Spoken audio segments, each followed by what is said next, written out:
Okay, this is now tarot lesson number 16, and I'd like to make one point today, and it has to do with the question, does the tarot tell you what to do? Or does the tarot tell the questioner what to do? And it depends what you mean by tell you what to do. I'd like to illustrate it this way. If you remember 2 or 3 videos ago, we looked at this little poem by William Blake. He who binds to himself a joy does the winged life destroy. He who kisses the joy as it flies lives in eternity's sunrise. So, is that telling you what to do? It seems like the first bit, binding the joy, leads to destruction of some sort. Whereas kissing the joy, you're dealing with sunrise. So it looks from the poem like maybe we might think that Blake is recommending that we kiss joy rather than bind it. But in a way, what you've got here with that poem is, let me just move that. What you've got, it's like a formula. So if you bind joy, that equals or that results in, or the end point is destroying the winged life. And that's probably, I mean, that may be what you want, and that may be important, that you take something that maybe you're not happy with and you destroy it, you get rid of it, to give you a second chance or a new beginning. Although using the word destroy, somehow that's not a good path to travel. Whereas if on the other hand you kiss joy, that equals you're dealing with sunrise, which is probably a more optimistic or hopeful or better kind of situation, and it's eternity's sunrise. It's like, it's not a sunrise every day, that kind of sunrise, but it's sunrise that belongs with eternity. So there's permanence and there's stability about kissing joy, and rather than trying to bind it. So that's what I meant about, depends what you mean by tell you what to do, because is Blake telling you what to do or not? You can think he is, but really he isn't. And in the same way, I think we can look at the tarot. So somebody who has a question, let's say, tell me about my future, and you pick 3 cards at random. So there's 1, and there's 2, and there's 3, and we turn them over. So we've got the 9 of Batons, which might, so going back to the idea of, is it good or bad? Is the 9 of Batons good? Is the 7 of Batons good? And is the 10 of Cups reversed good? So is it telling you what to do? So maybe you've got ideas about how you want, what you want to do in future, to do with, let's say, a relationship. So you've got ideas in mind about how you would like it to develop, and you want to know, tell me about my future relationships. Okay, let's say it's like that. That's the question. I'm on my own at the moment. I want to know, am I going to meet somebody? Tell me about my future relationships, to keep it kind of general. So we've got 3 cards here. We can look at each of them. Is it telling you what to do? It's not telling you. Is it telling you to recover from your wounds because the fellow's got a bandage on his head? Is it telling you to be aggressive and be hostile and go out and attack people?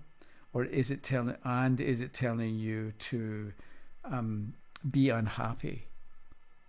So that's what do we do if we get a question like, tell me about my relationships, and you get cards like this? I think what we do is we look at each card. I'll turn these over again just so they're not a distraction. So I think what we do is we look at each card individually, and we figure out what are the strengths and weaknesses of that particular card in relation to the question that was asked. So tell me about my future relationship possibilities. And we get the 9 of batons. It looks like from what's going on in the card, the person's on his own, and he's standing on guard. So maybe it means be careful in the future, or it's not going to be, there isn't an immediate meeting with somebody who is going to be the love of your life, because the card shows somebody on guard duty.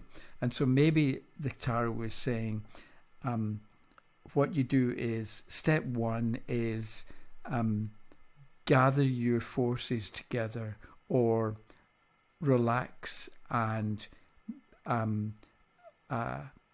figure out what went wrong, or how you were damaged in the past by relationships. So maybe you've got the word damage here, and so you talk about how does somebody get damaged in a relationship. It can be physical, that your partner beats you up, but it can also be you keep agreeing to do things you don't really want to do, and that in time causes damage to you because you maybe lack confidence, or you end up not knowing what you really want to do.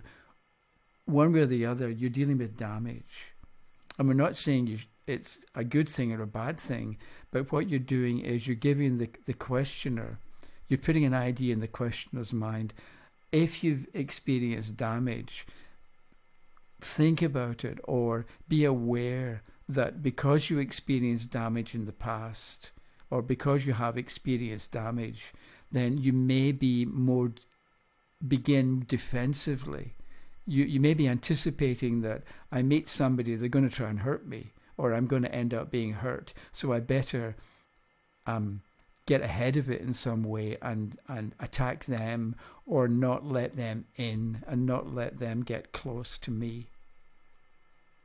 So we've got the idea of damage, and it's like we talk around the subject and consider this is good because, or it's bad because, or maybe you look at the card and think, you the reader, ask yourself, do I like this or not? Yes, I like it because you're being cautious. Or no, I don't like it because you're expecting that you're going to be hurt.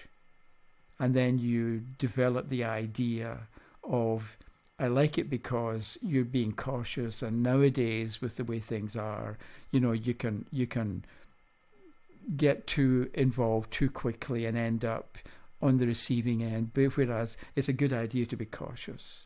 Whereas if the card had been upside down, then maybe we say that maybe we've got the idea that expect to be hurt. So you're going to have one relationship, the next one's not going to work out that well. Maybe because you end up maybe repeating past mistakes.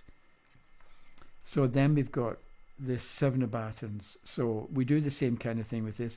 What's one word to describe this card, this 7 of batons? And maybe it's, somehow it looks like defending himself.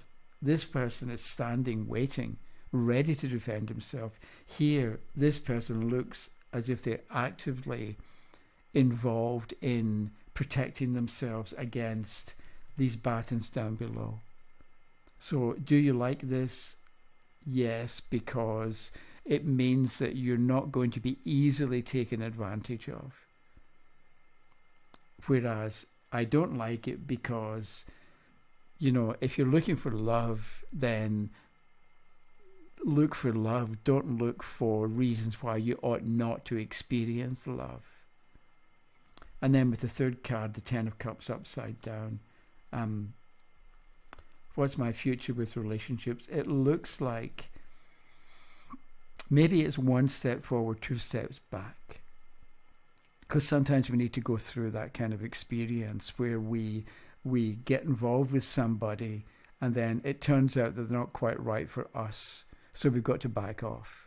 And this 10 of Cups reversed here can be an indication of that kind of situation where you're anticipating marriage and children, but it's upside down. It's probably not going to happen. Do you like it? I don't know. probably would be happier if it were the 10 of cups upright, because then you could talk to the person and say, okay, you'll have these two difficulties, but it's all going to end up well. Or there will be happiness as well as these kinds of experiences. But the fact that it's upside down looks like there isn't an immediate or quick finding of ideal love.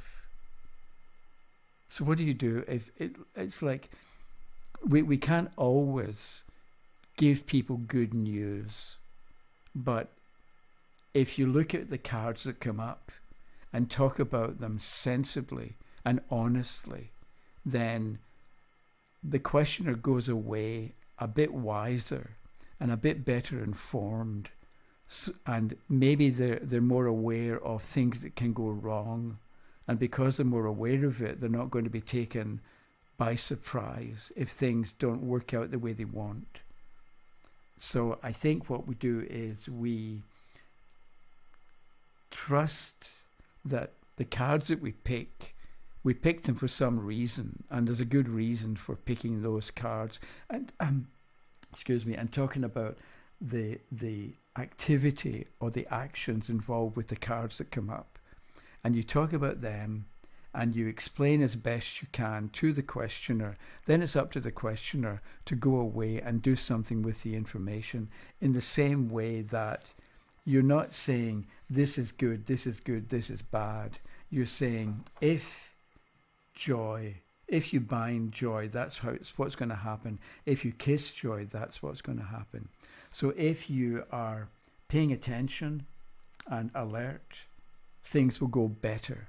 If you, don't know what to say about this one, if you stay above, okay, that we've got people down below and we've got somebody up above, that's maybe the questioner. If you rise above conflict, because that happens with people sometimes. People are having an argument, or they're accusing you of something you didn't do. What do? Do you try and defend yourself? Do you get involved? Do you fight back? No, you rise above it. And so this can be what you do here.